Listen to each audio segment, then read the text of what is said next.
Президент Садыр Жапаров Кыргызстанда 20 жылда араң калыптанган мамлекеттик сатып алуулар системасын жок кылууда.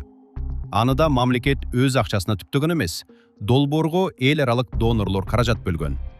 Миллиондогон доллар инвестиция, атайын окутуудан өткөн миңдеген кызматкерлер, үнөмдөлгөн 10 миллиард сом.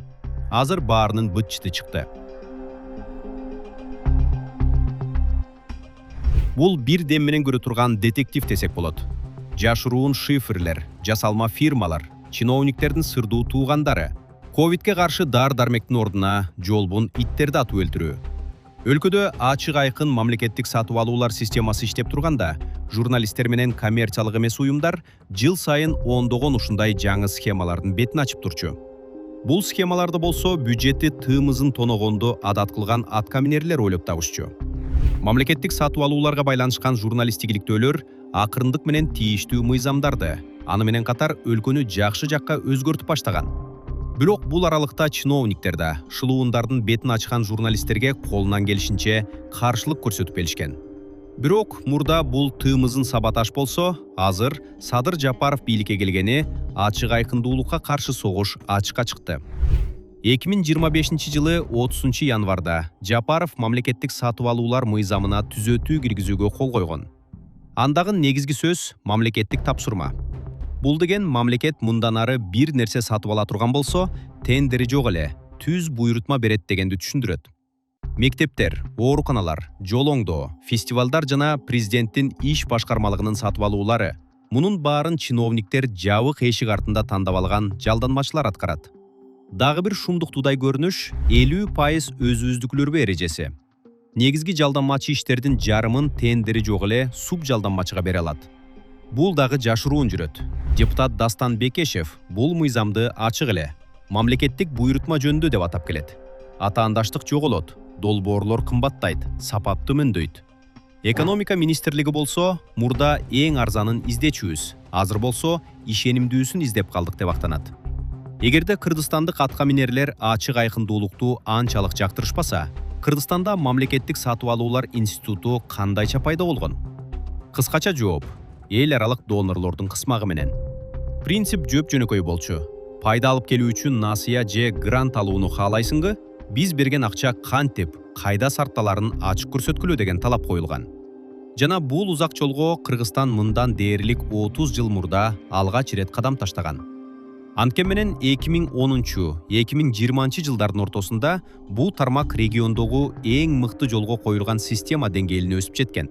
В 2015 году с принятием нового закона наша страна полностью перешла на систему электронных госзакупок.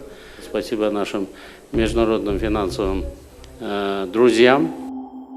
Азия өнүктүрүү банкы электрондук портал үчүн $1 миллион бөлгөн. Бул салым жемишин бере баштаган. 2018 жылдан 2022 жылга чейин ачык сооданын артынан Кыргызстан 26 миллион сомдон ашуун каражат үнөмдөгөн. Бул ошол мезгилдеги мамлекеттик сатып алуулардын бюджетинин 13%-ын түзөт. Бирок чиновниктер да каршылыгын токтоткон эмес. 2015 жылы аларга 1 миллион сомдон ылдый баага сатып алуулардын бардыгын тендери жок эле сатып алууга уруксат берилген. Акыры эмне менен аяктаган? Өлкө боюнча орточо тендер 16 миллиондон 1 миллионго чейин төмөндөгөн. Бул акча каражаттарын тек гана көмүскөгө чыгарып кетишкен дегенди түшүндүрөт. Бул барган сайын күчөп отурган. Мисалы, 2016 жылы клооп сатып алуучу документтерде кириллицаны латын алфавитине алмаштырып койгон учурларын тапкан. Бул эмнеге жасалган? Анткени издөөдө тендерди өзүбүздүкүлөр тапсын деген ой болгон. И сейчас мы посмотрим, как они используют латинскую О. Так мы поменяли с вами язык на языковой панели и нажали Ctrl-F, и поиск по странице показал, что по букве, что латинская О используется в 3 словах: доработки, общеобразовательных и школ. Бул схема табылгандан кийин коррупциялашкан латын арибине тыюу салынган. Пандемия учурунда Кыргызстанда дары-дармек, коргонуу каражаттары, атайын жабдуулардын кескин жетишпестиги катталган. Ушундан кийин бийлик таажы вирусуна каршы каражаттарды сатып алууну жеңилдетип, ковидке каршы каражаттарды конкурсу жок эле сатып алууга мүмкүндүк берген.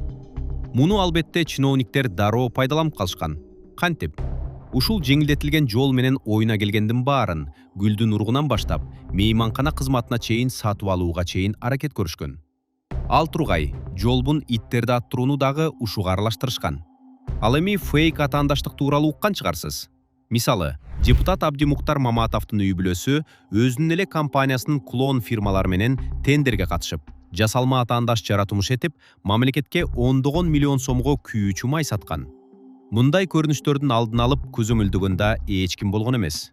Анткени жылына 100 000 келишим түзүсө, ага финансы министрлигинин болгону 5 кызматкери баш көз болчу. Ошондуктан мындай коррупцияны журналисттер иликтөөгө аргасыз болушкан. Клооптун, Кемиров Лайф, Политклиника, OCCRP жана башка басылмалардын журналисттери бул тармактагы жемкорлуктун бетин көп эле жолу ашкерелеген. Тендерлерден Ташиевдин, Жапаровдун жакын чөйрөсүндөгү адамдар пайда табышкан. Президент Жапаров гана эмес, анын адашы, мурдагы премьер-министр Акылбек Жапаровдун, дагы башка чиновниктердин жакындары деле бул кирешелүү тармактан өөнүп турушкан. Все эти тендера очень мелкая сумма, маленькая сумма для больших компаний, поэтому другие компании не принимают участие. 2022 жылы активисттер 1300 тендерди текшерип, алардын 90%-нан мыйзам бузууларды аныкташкан. Ал эми 2019-2021 жылдар аралыгында Бишкек аба майданы, электр станциялар ишканасы, ИИМ жана УКМК сыяктуу ири мекемелердин 56 миллиард сомдук 22 000ден ашуун тендерлери каратып туруп жок болуп кеткен. Соодалашуу өткөрүлгөн, бирок жеңүүчүлөр жана келишимдер тууралуу маалымат жарыяланган эмес. Акча кайда кеткени белгисиз. Бирок прогресстагы болгон коррупция, жек-жааттык байланыштар жана бааларды жасалма кымбаттаттуу менен күрөшүүгө болушунча далалат кылышкан. Бирок ошонун баарын бир жаңсыл кылуу керек болчу. Ошентип Садыр Жапаров бийликке киргенден кийин системаны түп тамырынан жок кылууну чечкендей. 2021 жылы түз сатып алуулардын лимитин 5 миллион сомго көтөрүшкөн. 2022 жылы мамлекеттик компанияларда, мамлекеттик жана муниципалдык ишканаларга тендери жок эле каалаган нерсесин сатып алууга уруксат берилген. Ошентип жылына 50 миллиард сом көмүскөгө кеткен.